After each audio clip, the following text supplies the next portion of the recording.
Here I am, Mara Tideswell, 28, rolling into Maris Cove with my old car rattling like a tin can full of loose bolts. The sea breeze whips through my auburn hair, tugging it past my shoulders as I step out, hazel eyes squinting against the salty glare.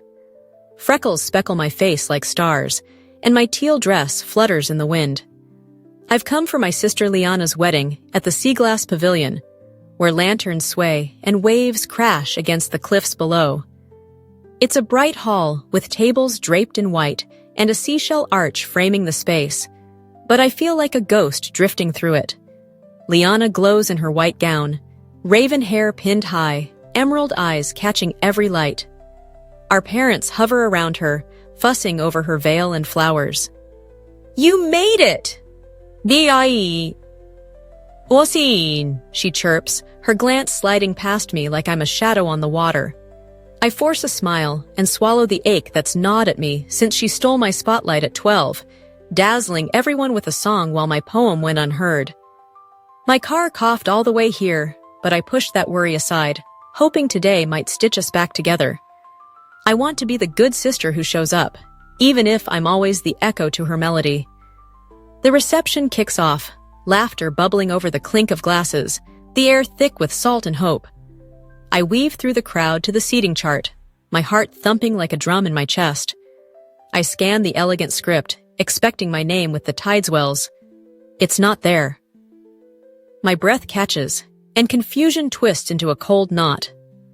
A staff member points down a dim corridor, his shrug careless. "That's your spot," he says. My stomach drops like an anchor. What's this about? Stay with me, because this night's about to crack wide open. That corridor slams into me like a rogue wave. My seat just a wobbly chair shoved by the cloakroom. Coats brush my shoulders, and a chilly draft seeps through the cracked door. I stand frozen, chest knotting tighter than a fisherman's net, staring at this insult. Inside, the hall glows with linen tables and lanterns, my parents laughing with Liana's friends as if I'm air. Even Caspian's co-worker's date sips wine there, smug and settled. My breath quickens, and rage surges like a tide swallowing the shore. This isn't a slip-up, it's Liana's handiwork, her quiet order to keep me small, just like when she trashed my sketchbook at 15 and smirked, "I'm helping you." A shadow shifts near the doorway, but I barely register it, too lost in the sting. My hands clench my bag, knuckles whitening as I picture storming in, voice sharp enough to cut glass. Yet my feet stick, heavy as wet sand. I pause, fist tight, then shake my head. I've scraped for their crumbs too long, and I'm done. "No more," I mutter, the words a flicker against the sea's roar. I turn and slip out, the night air biting my cheeks like a scorned friend. My teal dress flares in the breeze as I stride to my car, its engine still warm from the rattling ride here. The pavilion's hum fades, lost to the crash of waves against Maris Cove's cliffs. They didn't even see me go, and that burns deeper than the cold. I reach for the car door, heart pounding a drumbeat of defiance and hurt. Why fight for a place they won't give? This is my line in the sand, my break from their orbit. What happens now? Trust me, the tide's about to turn. I'm gone now, my car humming down Maris Cove's dark roads, but I can't help picturing the Sea Glass Pavilion buzzing with whispers. The reception's rolling, guests swirling around tables piled with shells and wine, when someone spots my empty chair. "Where's Mara?" a voice probably murmurs, rippling through the crowd like a stone dropped in still water. I bet someone like Liana's friend Cora blurts it, red hair wild and cheeks flushed from too much wine. "Liana didn't want her stealing the spotlight," she might say, "so she stuck her by the coats." The words tumble out, clumsy and sharp, and the room catches its breath. Forks stall mid-air, eyes dart, and a murmur spreads like wildfire across the cliffs. Liana's mid-speech, her white gown shimmering, raven hair pinned tight, emerald eyes gleaming with pride. She's toasting her perfect day, I imagine, when a hush falls. Then a guest, burly and bold, booms, You sidelined your own sister? His voice lands like a thunderclap over the clinking glasses. I see her freeze in my mind, her porcelain smile cracking as Cora pales, caught in her own spill. The air thickens, heavy with shock and judgment, and guests shift, some smirking, others scowling. My absence echoes louder than I ever could, a ghost rattling their feast. They're seeing her now, not just the radiant bride, but the sister who shoved me aside, like when she drowned my voice with hers at every family gathering. The hall hums, a hive kicked open, and I wonder if Caspian's dark eyes narrow, if my parents fidget. Is this her jealousy bared or something meaner? I'm not there to watch, but I feel it, a tide tipping my way. What will she say? Hang on tight, because she's about to face the storm. I'm still rolling down Maris Cove's dark roads, my car's hum a steady pulse, but I can guess what's unfolding back at the Sea Glass Pavilion. That burly guest's challenge. You sidelined your own sister? Lingers and I picture Liana snapping back. Mara always steals the show. She probably shouts, her voice trembling with venom, emerald eyes blazing in her white gown. Her raven hair's pinned tight, but I'd wager it's fraying at the edges. Like when she upstaged my graduation, she might add. Everyone fawned over her speech while I faded. That day cuts me still, her glare a blade I didn't dodge, though I never meant to outshine her. Guests shift, some nodding at her old wound, others frowning at her sharp tone. Caspian, tall and dark-haired, likely tugs her arm, his neat beard framing a tense frown. But she shrugs him off. It's my day, she insists, and unease thickens the room, a fog creeping off the cliffs. Lanterns flicker over linen tables, casting jagged shadows as whispers twist. Then someone like Jace speaks up. She saved my life once. His voice steady, slicing her rant like a lighthouse beam. A few gasp, and then forks clatter. Eyes widen, a ripple of shock spreading fast. I imagine Liana's jaw dropping, her perfect mask slipping, a porcelain doll cracking under strain. Caspian's dark eyes might flick sideways, my parents' faces flush with doubt. The hall's a knot of loyalties now, and I wonder if they're rethinking me, the sister they brushed aside. Her defense is crumbling, and this spark from Jace, wiry with sandy hair and blue eyes, catches me off guard. What did I do to turn this tide? Stick around, because this is about to get wild. I'm still driving Maris Cove's dark roads, picturing Jace's steady words. She saved my life, stirring the Sea Glass Pavilion, when my mind drifts back 2 years. Rain pounded my windshield that night, waves clawing at the cliffs below, as I spotted a car flipped in a ditch. My heart lurched and I pulled over, teal dress soaking through as I bolted out. The wreck steamed, its metal twisted like a broken shell, and I saw him, Jace, slumped inside, sandy hair matted, blue eyes dazed. Hold on, I yelled, prying the door with trembling hands, thunder roaring overhead. Rain stung my freckled face, auburn hair plastered to my skin, but I yanked harder, dragging him free just as flames licked the fuel line. We stumbled to the road, his arm over my shoulder, and I felt alive. Fierce like the storm itself. Back in my car now, I exhale, savoring that spark, and imagine guests turning on Liana, whispers growing. Her defense, all venom and pride, likely crumbles like sandcastles at high water, lanterns casting long shadows over linen tables. I wonder if they see me differently now, the sister they brushed aside, my hazel eyes catching a glint in the rearview mirror. But then my car sputters, a cough shattering the hum. Smoke curling from the hood. I pull to the shoulder, cliffs looming dark, and the night swallows me whole. The rattling from the ride here, that stubborn clatter I ignored, finally caught up, leaving me stranded with this new weight. I step out, the sea's roar filling the silence, and my breath fogs in the chill. What now? Buckle up, because this road's about to twist. I'm stranded now, my car dead on Maris Cove's dark shoulder, smoke curling into the night like a ghost's breath. The cliffs loom silent, and the sea's roar fills the void as I lean on the hood, teal dress damp from the chill.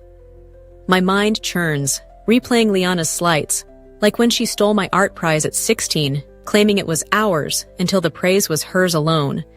Why keep trying? I mutter, my voice lost in the wind. Jace's words, "She saved my life," echo back at the pavilion, and I wonder if they're rethinking me, the shadow they forgot. My hazel eyes catch the moonlight, freckles stark against my skin, and I feel a flicker, a strength I buried deep. Then headlights pierce the dark, a truck pulling up slow. A man steps out, chestnut hair tousled, brown eyes warm under a stubbled jaw, his faded coat flapping in the breeze. "Need a hand?" he asks, voice steady as the tide. I nod, and he pops the hood, fiddling with something under the smoke. "You're from that wedding," he says, glancing up. "I saw you slip out." That shadow by the door, the one I barely noticed, sharpens into him. "Rough night?" he adds, and I huff a laugh, bitter and raw. "You could say that," I reply, my breath fogging in the cold. He stands, wiping his hands, and grins. "Name's Theo," he says, his warmth like a lifeline tossed my way. "My car's done for," he tells me, the engine shot from that rattling I ignored, but he offers a ride. I hesitate, then nod, drawn to his quiet calm. "Who is he? Stay with me, because he's hiding something big." I'm in Theo's truck now, the cab warm against Maris Cove's chill, my teal dress still damp as the engine rumbles. He drives steady, chestnut hair tousled, brown eyes glinting under the dash lights, his stubbled jaw set in quiet thought. "I'm Caspian's brother," he says, pausing as if weighing the words, then adds, "Estranged, though. I didn't like Liana, told him so, and got cut from the guest list." His voice ripples through me like pebbles on still water, stirring a shared ache. "They shut me out, too," I say, my breath fogging the window. I think of times she boxed me in, like blowing out my candles at 10 while I stood silent, the family clapping for her instead. "She's always pushed me aside," I murmur, and Theo nods, a shadow crossing his face. "She's selfish," he mutters, "runs over anyone who doesn't bow." We're two driftwoods tossed by the same tide, and I feel it, a thread weaving us tight. My hazel eyes meet his in the dim glow, freckles sharp against my skin, and he's more than a stranger now. The pavilion fades miles behind, but my phone buzzes, Liana's name flashing. "Come back now," she texts, cold and clipped. I show Theo and he scoffs. "She doesn't deserve you." His words settle like salt in a wound, sharp yet true. "Maybe not," I reply, my voice firming. "But they're unraveling back there." Jace's truth, my absence, it's tearing her day apart. "Let's go," I decide, a fire sparking in my chest, and Theo grins, turning the wheel toward the wedding. The cliffs blur past, the seas roar a distant hum, and I brace myself. What's waiting there? Hold your breath, because this reunion's about to burn. Theo's truck rolls up to the Sea Glass Pavilion, Maris Cove's night pressing close, and I step out.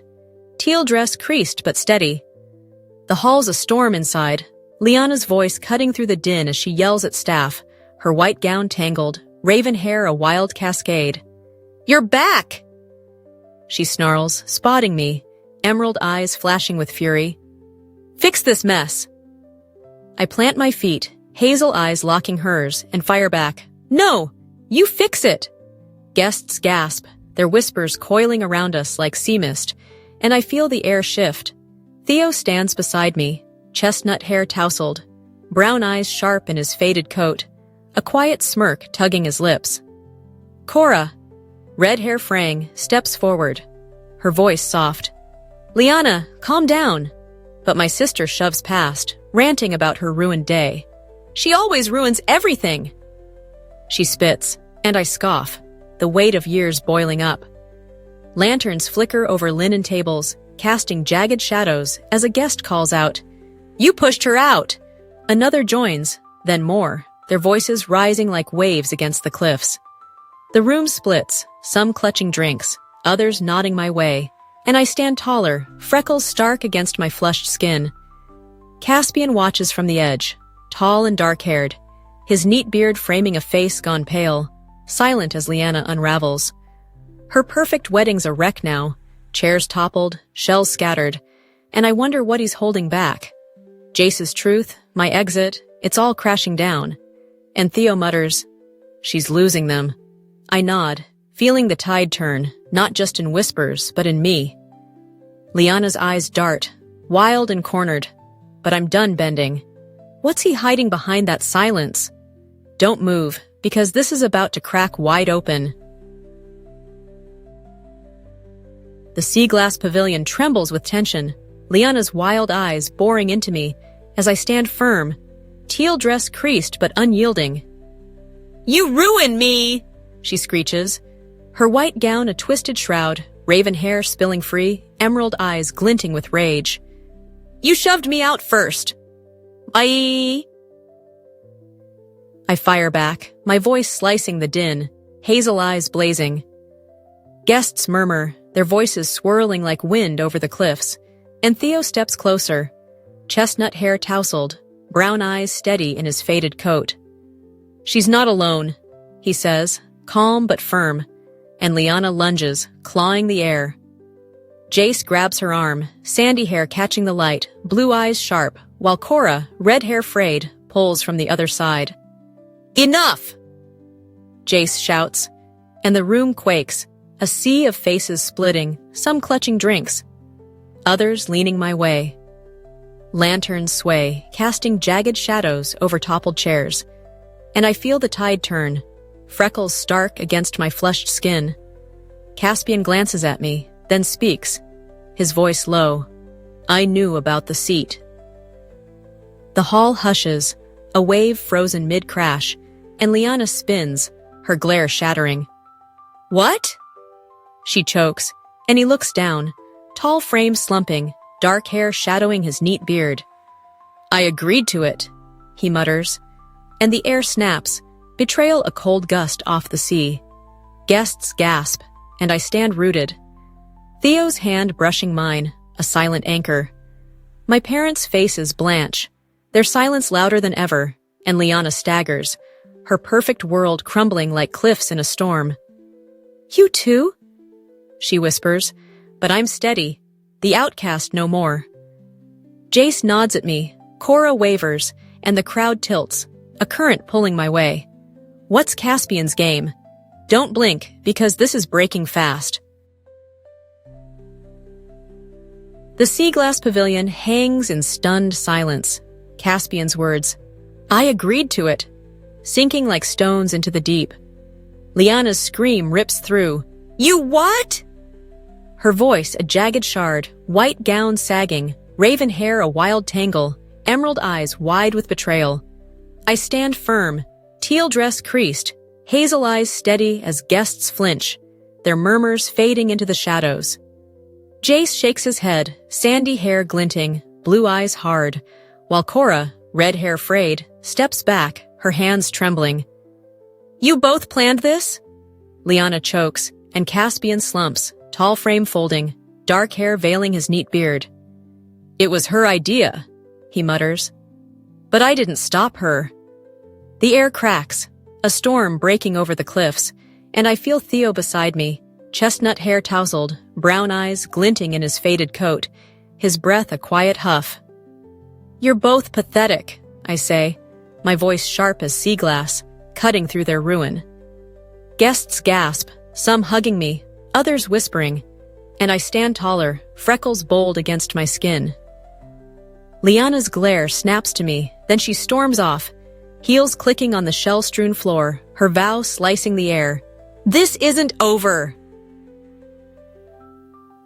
The hall thins, chairs toppled, lanterns dimming, and I taste freedom, bitter and sweet. Caspian lifts his head, dark eyes hollow, and I wonder what broke him, her or me. My parents sit mute, their faces carved from stone, and Jace claps my shoulder. You're enough. Theo nods, a grin tugging his lips, and Cora lingers, torn but near. The tide's mine now, not just in their eyes, but in my chest, a current pulling me forward. But Liana's words echo, a dark ripple on the horizon. What's she plotting? Hang tight, because this isn't done. The sea glass pavilion fades behind us, Maris Cove's night stretching wide as I stand outside with Theo, Jace, and Cora. My teal dress clings, creased but defiant, and my hazel eyes catch the moonlight, freckles sharp against my skin. You're family now, Jace says, sandy hair ruffling in the breeze, blue eyes warm as he claps my shoulder. Theo nods, chestnut hair tousled, brown eyes glinting in his faded coat, his grin a steady anchor. Let's ditch this mess, he suggests, and I laugh, the sound raw but free. Cora, red hair frayed, lingers close, her voice soft. I saw her falter, should have seen her sooner. I shrug. You see me now? And she smiles, a fragile thread tying us. The hall's wreckage, toppled chairs, dim lanterns, feels miles away, Liana's exit still ringing. This isn't over! I know she's out there, plotting something sharp, her raven hair a shadow in my mind. We huddle by Theo's truck, the seas hum a low pulse, and plan. A road trip maybe, a fresh start beyond her reach. My chest lifts, the tide mine at last, not just in their eyes, but in me. Guests drift out, some waving, others whispering about Liana's lies, her petty rumors fading like mist. She can't touch you here, Jace says, and I nod, feeling roots take hold. Then I hear footsteps. A courier slips through the dark, his coat flapping, and hands me a letter, wax-sealed, elegant script curling my name. My fingers brush the seal, a chill creeping up my spine, and Theo squints. What's that? I break it open, the paper crisp against the night, and my breath catches. Liana's hand, I'd bet, her final play lurking in those lines. What's she done? Stay with me, because this twist is coming fast. I stand by Theo's truck, Maris Cove's night wrapping us, my teal dress creased but strong as I unfold Liana's letter. My hazel eyes scan the elegant script, scribbled in haste, freckles sharp in the moonlight, and I read aloud, I'm sorry, Mara, I was wrong. The rumors were petty, I've stopped them. Her words drift, a faint breeze off the sea, but they're too late. Theo leans close, chestnut hair tousled, brown eyes warm in his faded coat, and mutters, You don't need her. Jace nods, sandy hair catching the glow, blue eyes steady. You've got us, Cora, red hair frayed, steps nearer, her smile firming. I'm here too. I fold the paper, its wax seal crumbling like her hold on me, and peace settles, a tide gone still. The pavilion's wreckage fades, its lanterns dim, Liana's shadow just a whisper on the cliffs. I pause, then say, She's too late, my voice clear, and Theo grins, clapping my shoulder. Let's roll! We pile into the truck, Jace and Cora laughing, their voices a balm against the night. The sea hums low, the road stretching wide. And I feel it, a new family forged in this storm. My parents' silence, Caspian's slump. Their echoes I leave behind, no regrets tugging me back. I glance at the letter one last time, then let it slip through the window, paper fluttering like a freed bird. The engine rumbles, Maris Cove's cliffs blur past, and I breathe deep, the salt air filling me up. I'm not her shadow anymore, not the girl who begged for scraps. I'm Mara, whole and free, with a crew who sees me. Thanks for sticking with me. This road's mine now.